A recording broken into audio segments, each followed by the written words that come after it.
Buddha's teachings often centered around the impermanence of life and the nature of suffering. In his philosophy, the concept of death wasn't meant to be feared by those who lived wisely and understood the essence of existence.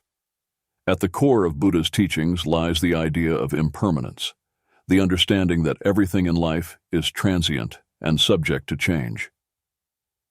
He encouraged individuals to recognize the impermanent nature of existence and to live in the present moment, detached from attachments and desires that cause suffering. For someone who has lived wisely according to Buddha's teachings, the fear of death diminishes.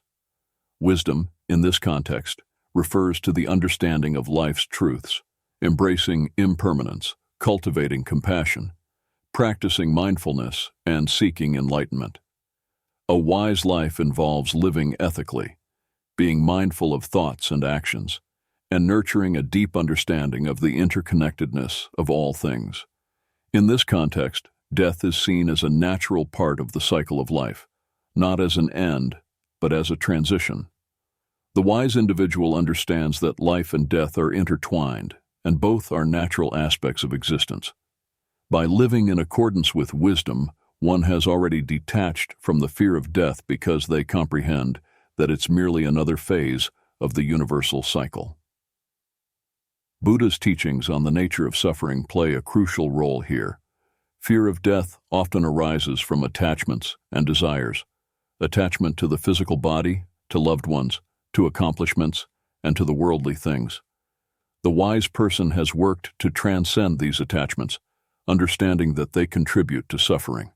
By letting go of these attachments, they have already liberated themselves from the fear of death. Moreover, a life lived with wisdom is one of fulfillment and purpose.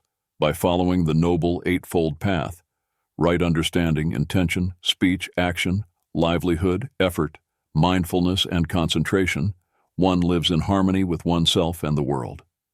This way of life prepares an individual for the inevitable, allowing them to face death with equanimity and acceptance. Ultimately, for Buddha, the fear of death stems from a lack of understanding of life's true nature. By cultivating wisdom, one transcends this fear. Death is viewed not as an end, but as part of the natural rhythm of existence.